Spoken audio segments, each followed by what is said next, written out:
गणतन्त्रवादी र राजावादी बीच बढ्दैछ द्वन्द, आन्दोलन चर्काउन राप्रपालाई पूर्व राजाको ब्याक सपोर्ट। कुञ्जना घिमिरे सुन्तली भन्छन्, मेरो इनबक्समा नग्न तस्बिरहरू आउन थाल्यो, कि सफाई देऊ कि सजाय। बेलायती संसदमा टिकटक प्रतिबन्ध, अमेरिकामा टिकटकका सिइओसँग बयान, रङ्गशाला विषयमा गालीको वर्षाले विक्षिप्त सुन्तली भन्छन्, अब सुन्ने र सहने शक्ति छैन। मुगुमा औषधि अभाव, बालबालिका बढी प्रभावित, प्रदेश नामाकरण विरुद्धको प्रदर्शनमा पदम घाइते लिम्बूको मृत्यु। महोत्तरीबाट हिँडेर काठमाडौँ आए मिजुर ब्याजी, पीडितका समस्या समाधान गर्न सरकार तयार, नयाँ कानुन ल्याइँदै। एमसिसी कार्यान्वयनका लागि मकवानपुरमा जग्गा अधिग्रहण गरिँदै सङ्घका 3 मन्त्री र उपनिर्वाचनको एक क्षेत्र हामीले पाउनुपर्छ। झलनाथ खनालको भनाई, नेहा चौधरीका श्रीमान पङ्कजलाई धरुरीमा छाड्न अदालतको आदेश। मुग केन्द्रबिन्दु भएर 4.5 रेक्टर स्केलको भूकम्प, फ्रान्समा आन्दोलन, ब्रोटो टाउन हलमा आगजनी, जेलेन्स्कीले युद्धका लागि युएनसँग मागे जेट विमान र आधुनिक हतियार। प्रभु शाहको आम आदमी र माओवादी समाजवादी बीच एकीकरण हुने, पत्रकारलाई दुर्व्यवहार गरेको आरोपमा सलमान विरुद्ध मुद्दा। मार्च 30मा फैसला हुने, नारायणी र तिनाउ नदीमा बन्दैछन् हाइटेक र सिग्नेचर ब्रिज, टेन्जरको अन्तिम तयारी। इस्लाम धर्मावलम्बीको महान पर्व इमोजान आजबाट सुरु। नेपालको जनसङ्ख्या 2,91,00,000, सबैभन्दा बढी वृद्धि दर भक्तपुरमा, कम रामेछापमा। सर्वसाधारणका लागि खुला भयो रानीपोखरी, स्वास्थ्य परीक्षण नगरी पशुवध, अस्वास्थ्यकर मासु खुवाउँदै महानगर। कोरोना नेपालमा फेरि जोखिम बढ्दै, एकै दिन 17 जनामा संक्रमण लगायतका आज दिनभरका केही महत्त्वपूर्ण ब्रेकिङ न्युजको साथमा म उपस्थित भएको छु। पुरा समाचार महत्त्वपूर्ण भएकाले अन्तिमसम्म हेर्नुहोला र हाम्रो हौसला स्वरूप भिडियोमा एक लाइक गर्दै कुन ठाउँबाट यति बेला हेर्दै हुनुहुन्छ कमेन्ट बक्समा जानकारी गराउन नबिर्सिनुहोला। समाचारको सुरु गरौँ कुञ्जना घिमिरे सुन्तलीको प्रसङ्गबाट। सीताराम कट्टेल धुर्मुसकी पत्नी कुञ्जना घिमिरे सुन्तलीले चितवनमा क्रिकेट रङ्गशालाको विषयलाई लिएर सुन्नै नसकिने शब्दका गालीका कारण आफू मानसिक रूपमा विक्षिप्त भएको बताएकी छन्। गैराती सामाजिक सञ्जालमा उनले भावुक स्टाटस लेखेकी छन्। कुञ्जनाले सुन्ने र सहने शक्ति हराइसकेको भन्दै आफूलाई सफाई या सजाय दिन अनुनय समेत गरेकी छन्।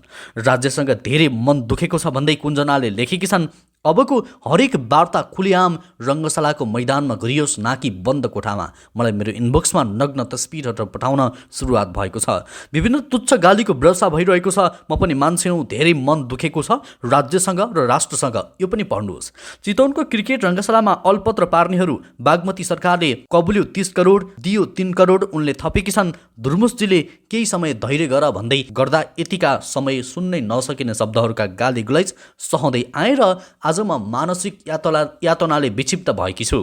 अब सुन्ने र सहने शक्ति छैन ममा, कि मलाई सफाई देऊ कि सजाय।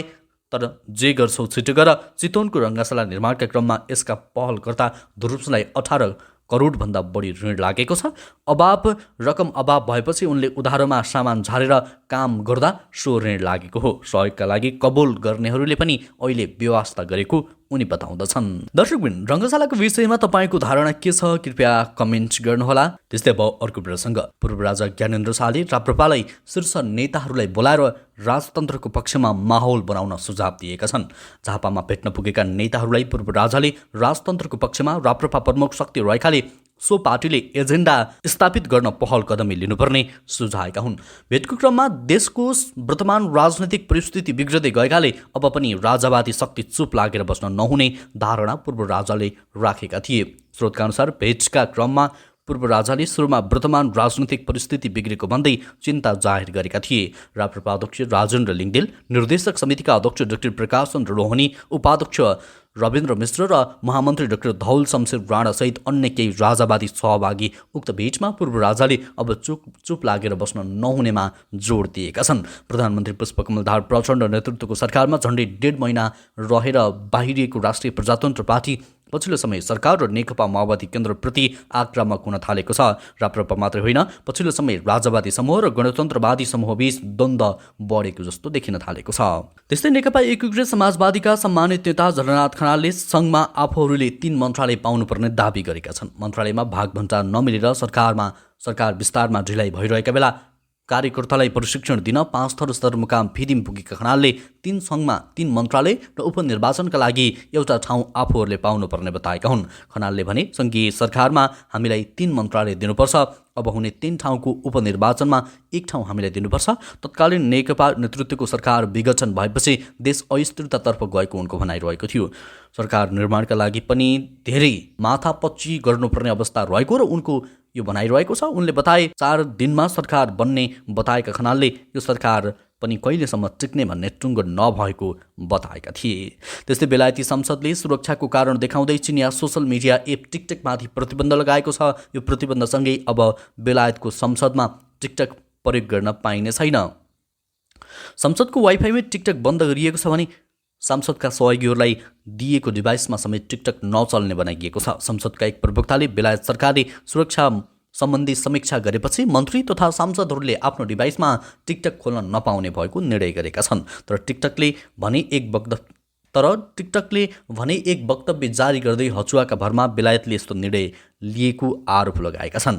उसले यो एपले कुनै पनि डेटा चोरेर चीन सरकारलाई नदिने दाबी पनि गरेका छन्। यता अमेरिकाको संसदीय समितिले टिकटकका प्रमुख कार्यकारी अधिकृतको बयान लिएको छ। टिकटकले गोप्य सूचना सङ्कलन गरेको र बालबालिकालाई प्रभावित पार्ने गरेको विषयमा संसदीय समितिले टिकटकका सिइओ जी चेउसँग बयान लिएको हो।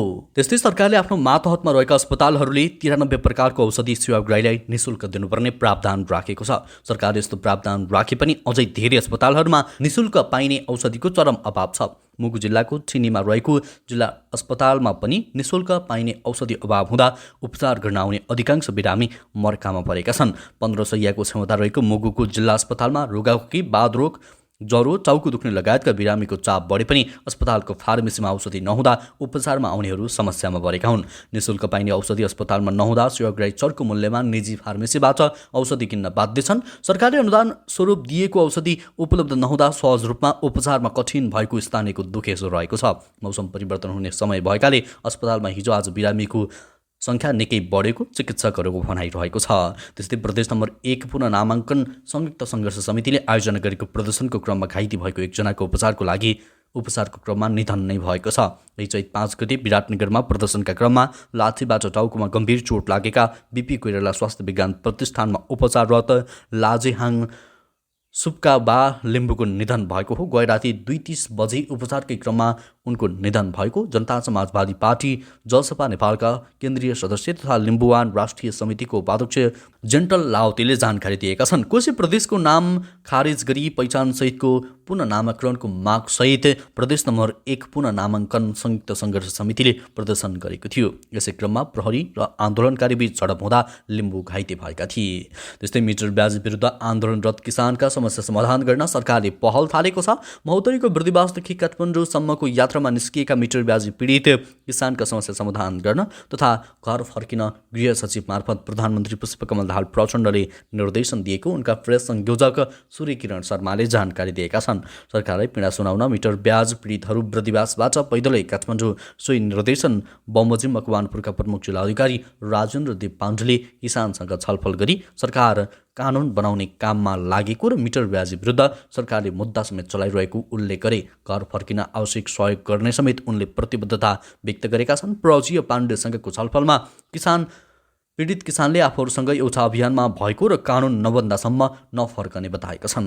त्यस्तै बहुचर्चित अमेरिकी सहायता परियोजना मिलेनियम च्यालेन्ज कर्पोरेसन कार्यान्वयनका लागि स्थापित मिलेनियम च्यालेन्ज अकाउन्ट्स नेपाल विकास समितिले जग्गा प्राप्तिका लागि सूचना जारी गरेको छ। डबल सर्किट 400 केभी क्षमताको प्रसारण आयोजना अन्तर्गत मकवानपुर जिल्लाभित्र पर्ने विद्युत प्रसारण लाइनको टावर निर्माणका लागि जग्गा प्राप्ति गर्ने सूचना जारी गरिएको हो। मकवानपुरको हेटौडा उपमहानगरपालिका, थाहा नगरपालिका, कैलाश र राक्सिराङ गाउँपालिकामा स्थायी रूपमा जग्गा प्राप्ति गर्ने सूचनामा उल्लेख गरिएको छ। एमसिएले उक्त क्षेत्रमा पर्ने जग्गाको नाप जाँच गर्ने, सर्वेक्षण गर्ने, साथ छुट्याउने, किला गाड्ने प्राविधिक टोलीसहित सम्बन्धित ओडामा जाने जनाएको छ।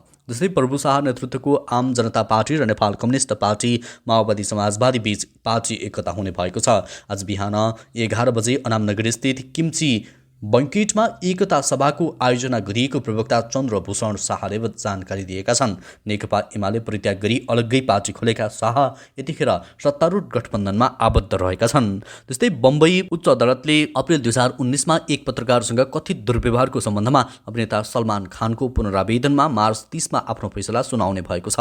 आफ्नो पुनरावेदनमा सलमान खानले तल्लो अदालतले जारी गरेको अदालतमा उपस्थित गराउने आदेशलाई चुनौती दिएका छन्।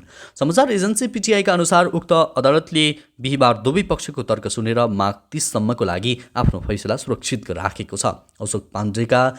अशोक पान्जे नामका पत्रकारले सलमान खान र उनका अङ्गरक्षक नवाज शेख विरुद्ध अङ्गेरीको एक अदालतमा दायर गरेको उजुरीमा विभिन्न आरोप लगाएका थिए। त्यसपछि उनीहरू दुवै विरुद्ध भारतीय दण्ड संहिताको धारा 504 र 506 अन्तर्गत मुद्दा दर्ता गरिएको थियो। पाण्डेले दुवैलाई फौजदारी कारबाही गर्न अदालतसँग माग गरेका थिए। त्यसपछि अदालतले सलमान खानलाई 2022मा अदालतमा उपस्थित गराउने आदेश जारी गरेको थियो। त्यसपछि खानले उच्च अदालत पुगेका थिए। उनले तल्लो अदालतको आदेश खारिज गर्न अदालतसँग माग गरेका छन्। जस्तै दाइजो सम्बन्धी कसुरमा जेल चलान भएका महोत्तरी रामगोपालपुर नगरपालिका 5 का डाक्टर पङ्कज चौधरीलाई थरौटीमा छाड्न उच्च अदालत जनकपुर धामले आदेश दिएको छ। न्यायाधीश द्वय विष्णु कोइराला र रामेश्वर रेग्मीको संयुक्त इजलासले 3 लाख रुपियाँ थरौटी लिएर छाड्न आदेश दिएको हो।